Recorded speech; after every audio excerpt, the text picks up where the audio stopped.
ଧୂପା ସଙ୍ଗୀତ ଜେନା ଭାଇ ଖାଲି ଝୁଲା ଭିତରେ ଆଙ୍ଗୁଠି ପୁରେଇଲେ ହବ?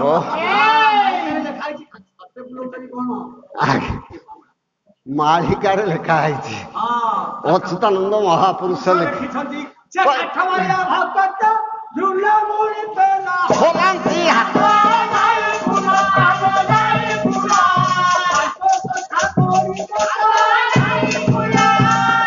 କହିଲେ କାଠ ମାଳିଆ ଭକତ, ତମକୁ ନିନ୍ଦା କରୁନି ମୋ କବିଙ୍କ ଲେଖା ଯାଉଛି।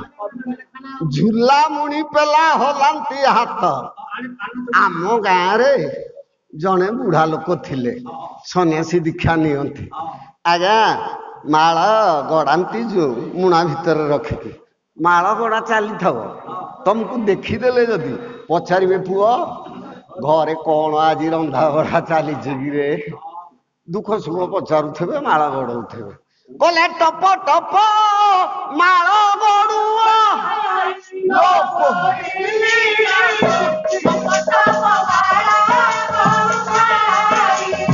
ଆରେ ଟିପ ଦରଜ ହେଲା ନ ଜାଣଇ କି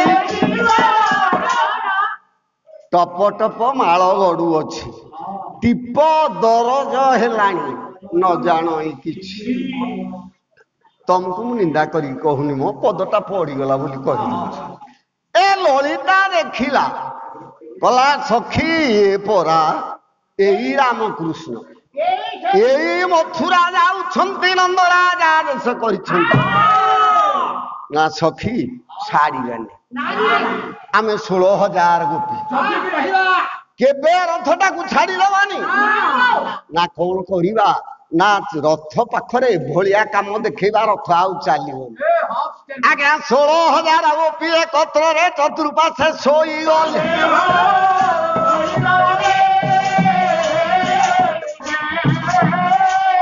ଆରେ ମହାଜ୍ଞାନୀ ପରା ଅକ୍ରୁର ନାରୀ ବନ୍ଧନ କରିବ ଭଲେ। ନାରୀ ମାନେ ବିଚାର କଲେ, କଲେ ନାରୀ ହତ୍ୟା ମହାପାପ, ରଥ 4-5 ଯାକ ଶୋଇବା, ରଥ ଗଡେଇକି ଆମକୁ ମାରିକି କେବେ ଅକ୍ରୁର ଯାଇପାରିବନି। ଅକ୍ରୁର ମହାଜ୍ଞାନୀ କଲେ ନାରୀ ଗର୍ଭିଣୀ ଶିଶୁ ପାପଙ୍କ ଏତିନି କର୍ମରେ ଆୟୁଷ। ମୋ ଆଜ୍ଞା ମାନେ କବି ଲେଖିଲେ ଭାଗବତରେ, ଜଗନ୍ନାଥ ଦାସ ନାରୀ ଗର୍ଭିଣୀ ଶିଶୁ ବଧ, ନାରୀ ହତ୍ୟା, ଗର୍ଭ ବିନାଶ, ଶିଶୁ ବିନାଶ, ଏ 3ଟା କାମ ଯିଏ କରିବ ଆୟୁଷ ଥାଇକି ସିଏ ମରିବ। ଏଇଟା କଣ ସମ୍ଭବ? ଆୟୁଷ ଥାଇକି ଆଜ୍ଞା ମରି ହବ? ସେଇ ଜଗନ୍ନାଥ ଦାସ ପରା ଲେଖିଛନ୍ତି, କହିଲେ ଦଣ୍ଡେ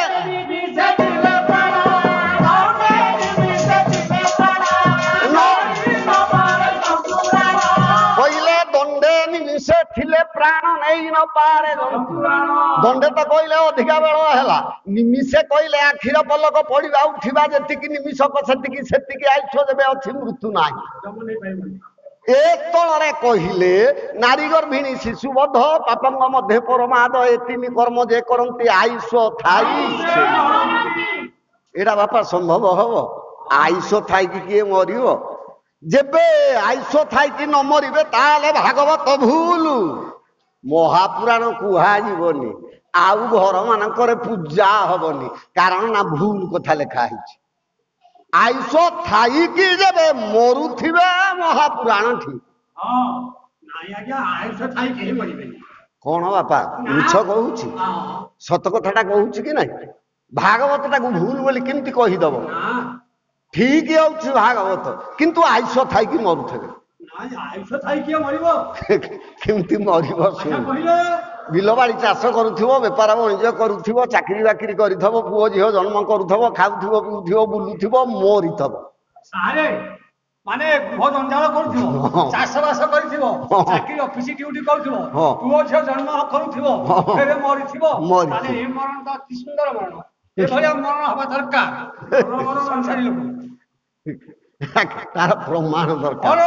ଗୋସ୍ୱାମୀ ତୁଳସୀଦାସ ରାମଚରିତ ମାନସ ଲଙ୍କା କାଣ୍ଡରେ ଲେଖିଛନ୍ତି, ଅଙ୍ଗଦ ଯେତେବେଳେ ପତ୍ରିକା ନେଇକି ରାବଣ ନିକଟକୁ ଗଲା, ସେଇଠି ହନୁମାନ ରାବଣକୁ କହିଥିଲା କହିଲା ତତେ ମାରି ଦେଇକି ଯାଆନ୍ତେ ତୁ ତ ମରିଛୁ ଆଉ ତତେ ମାରିବି କଣ? ରାବଣ କହିଲା ମୁଁ ମରିଛି ନା ତୁ ଖାଲି ମରିନୁ ତୋ ଭଳିଆ ଏଇ କାମ କରିକି 14 ଜଣ ମରନ୍ତି। 14 ଜଣ ଆଜ୍ଞା ରାମଚରିତ ମାନସର ଲେଖିଲେ କହିଲେ କୌଲ କାମ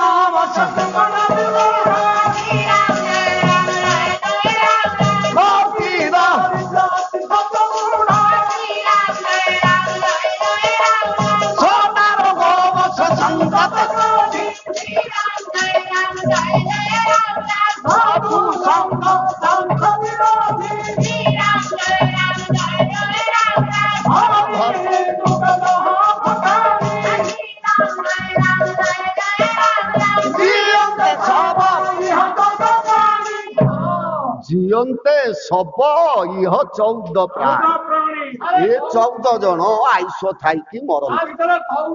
କୌଲ ବୋଲେ କଳିଆ ଗଣ୍ଡଗୋଳିଆ ଚୁଗୁଲିଆ କଥା ତା ପାଖରେ ତା କଥା ତା ପାଖରେ ଲଗେଇ ଦେଇକି କଳି ଲଗେଇକି ବଇଥବ। ତମେ ଯଦି ଥାନାକୁ ଗଲ ବାଟରେ ଜଗିକି ପଚାରିବ କଣ ହେଲା କିରେ ନା ଏମିତି ଗଣ୍ଡଗୋଳ ଲାଗିଛି ନା ହଉ ହଉ ଫେର ଆସ। ଏ କଢିଆ ଲୋକ ଯିଏ ଚୁଗୁଲିଆ ଲୋକ କହିବେ ଏଇଟା ନମଲା ପର୍ଯ୍ୟନ୍ତ ଗାଁ ଶାନ୍ତି ରହିବ। କାମ ବସ ଆଜ୍ଞା କାମ କି କନ୍ଦରପ ଯିଏ କାମ ନାଇଁ ମୂର୍ଖ ବୋଲା ସକାଳୁ ସଞ୍ଜ ଯାଏଁ କାମ କରୁଥିବ। ସ୍ତୈଣ ଜନ କାମୁକ ଜନ ଯିଏ କାମୀ ପୁରୁଷ ତାକୁ କେହି ପାଖକୁ ଡାକନ୍ତିନି କି ବରାଣ୍ଡାରେ ବସାନ୍ତିନି କହନ୍ତି ଅଭଦ୍ରଟା ନ ମରିକି ଯାହା ଯିବ। କୌଲ କାମ ବସ କୃପଣ ଆଜ୍ଞା ଧନ ସମ୍ପଦ ପରିପୂର୍ଣ୍ଣ ଭିକାରୀ ହାତ ପତେଇଲେ ପଇସାଟେ ଦବନି ଘରୁ ଚାଉଳ ମୁଠାଟେ ଦବନି ଲୋକ କହିବେ ଏଇଟା ନ ମଲା ଯାଏ ତା ଧନ କେହି ଖାଇବେନି ତେଣୁ ତାଠି ମଲା ଶବ୍ଦ ଲଗେଇବେ। କୌଲ କାମ ବସ କୃପଣ ବିମୁଢା ଅତି ଦରିଦ୍ର ଜମି ନାହିଁ ବାଡି ନାହିଁ ଘର ନାହିଁ ଦ୍ୱାର ନାହିଁ ଚାକିରି ନାହିଁ ରୋଜଗାର ନାହିଁ ଖାଲି ବଞ୍ଚିବ ବୋଲିକି ମାଗିକି ଖାଇକି ଥବ। ଲୋକ କହିବେ କାହିଁ ବଞ୍ଚିଛୁ ଭଲା କଣ ଅଛି ଯେ ମାଗିକି ଖାଉଛୁ ତେଣୁ ତାଠି ମଲା ଶବ୍ଦ ଲାଗେ। ଅତି ଦରିଦ୍ର ଅତି ସଚ ବୁଢା ଅତି ବୁଢା ଯିଏ ଆମେ ମାନେ ବୁଢା ଯେ ଅତି ବୁଢା ନୁହଁ। ଅତି ବୁଢା କିଏ ଶଯ୍ୟାରେ ପଡିଥିବ ଉଠି ପାରୁନଥିବ ସେ ଖାଉଥିବ ସେଇଥିରେ ଝାଡା ହଉଥିବ ସେଇଥିରେ ପରିସ୍ରା ହଉଥିବ।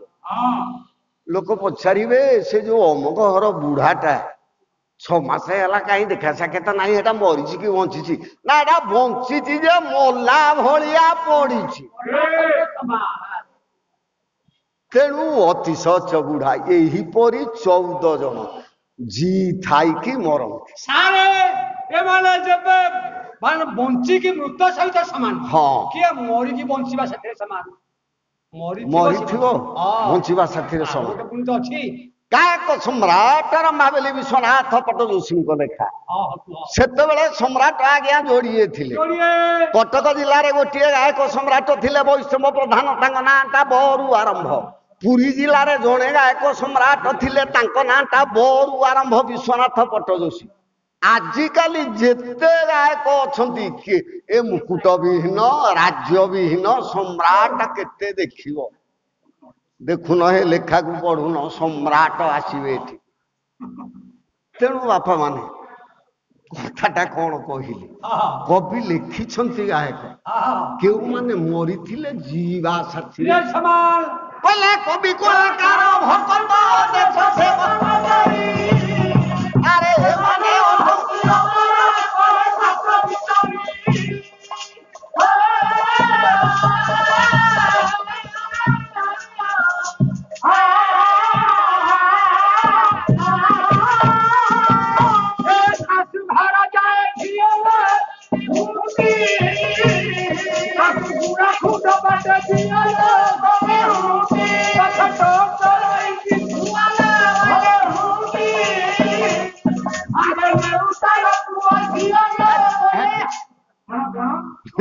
ଶେଷରେ ଏଇଟା କଣ କଲେ ସାଥିରେ ତା ପୁଅ ଝିଅ ନବ ତାହେଲେ ବିବାହ ହେଇକି ପୁଅ ଝିଅ ଜନ୍ମ କରିକି ବାପା ଘରକୁ ଆସିଥିଲା ଶାଶୁଘର ଆଉ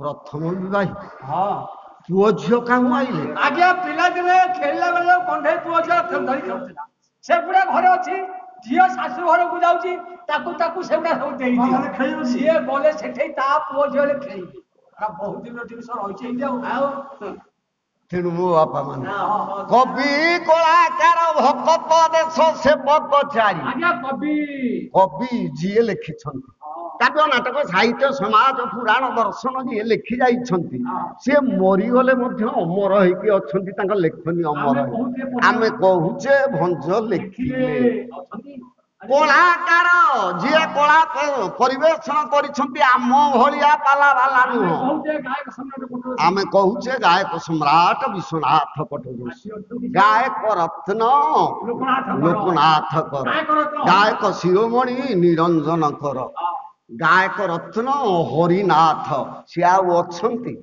ସିଏ ଆଉ ନାହାନ୍ତି ତାଙ୍କ କଳା ସେ ଯଶକୀର୍ତ୍ତି ଆଜି ପର୍ଯ୍ୟନ୍ତ ଅଛି ତେଣୁ କବି କଳାକାର ଭକତ ଭକ୍ତ ଧ୍ରୁବ ପ୍ରହ୍ଲାଦ ହନୁମାନ ବିଭୀଷଣ ଏମାନଙ୍କୁ ଛାଡ଼ି ଦିଅ ମୋ ପ୍ରତିବର୍ଷ ଜଗନ୍ନାଥଙ୍କ ରଥ ଭିଡ଼ା ସମୟରେ ଦାସିଆ ବାଇରୁ ନଡ଼ିଆ ନଗଲା ପର୍ଯ୍ୟନ୍ତ କାଳିଆ ରଥ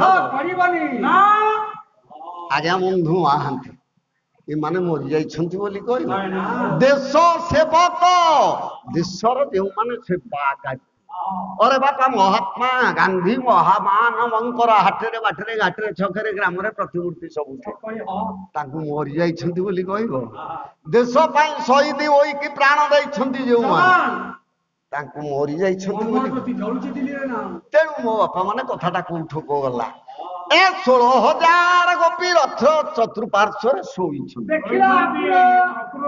କହିଲେ ଅକ୍ରୁର ମହାଜ୍ଞାନୀ ନାରୀ ବଧ କରିକି କେବେ ଯିବ ନାହିଁ ତେଣୁ ରଥ ଯିବନି କି ରାମକୃଷ୍ଣ ଯିବେ ଚତୁଃପାର୍ଶ୍ୱରେ ଶୋଇଛନ୍ତି ଯେତେବେଳେ ଅକ୍ରୁର ଦେଖିଦେଲା ହାତ ଯୋଡ଼ିଦେଲା କହିଲା ପ୍ରଭୁ ଏ ନାରୀ ହତ୍ୟା କରିକି ଯାଇପାରିବିନି ଭଗବାନଙ୍କୁ ଗୋଟାଏ ପଦ ଡାକିଲା ଜୟଦେବଙ୍କର ଲେଖା ଗୀତ ଗୋବିନ୍ଦ ଗାନ୍ତି କଟକ ଜିଲ୍ଲାର ଗାୟକ ସମ୍ରାଟ ବୈଷ୍ଣବ ପ୍ରଧାନଙ୍କର ସ୍ୱର ମୁଁ ସେମିତି ସ୍ୱରରେ ଗାଇପାରିବିନି ଏ ଗାୟକଙ୍କର ନାଁଟା କହିଦେଲେ ଆପଣ ମାନଙ୍କର ମନେ ପଡିଯିବ ସେ ଭଳିଆ ଗାୟକ ଥିଲେ ବୋଲି ଆମେ ପାଲାକାରରେ ଲେଖା ନୁହଁ କି ପାଲା ବାଲା ଯେ ପାଲାରେ ଲେଖା ସେମାନେ ପାଲାକାର ପୁଅ ଗୋଟିଏ ପଦ ଅକ୍ରୁର ଚିନ୍ତା କରୁଛି ଚିନ୍ତାମଣି କି କହିଲା ଚନ୍ଦନ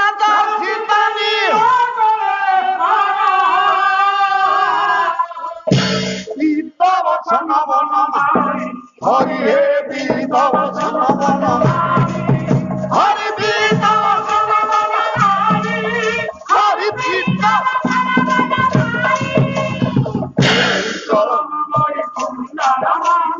କେଳି ହରି କେଳି ଚଳନ ଭଇ କୁଣ୍ଡଳ ଜେନା ଭାଇ ଆଜି ଟିକେ ଅନେଇକି ମନେ ରଖିବା ପାଲାଟା କେମିତି ହୁଏ अरे पुओ केली चलन मई कुंडल पहिले कस्तूरी दियो कमलाट पटले वक्ष तळे कस्तूर नाटके वरामती कंकर तळे बेणु करे कंपन स्वर्गंगे हरिचंदन सुललित कंठे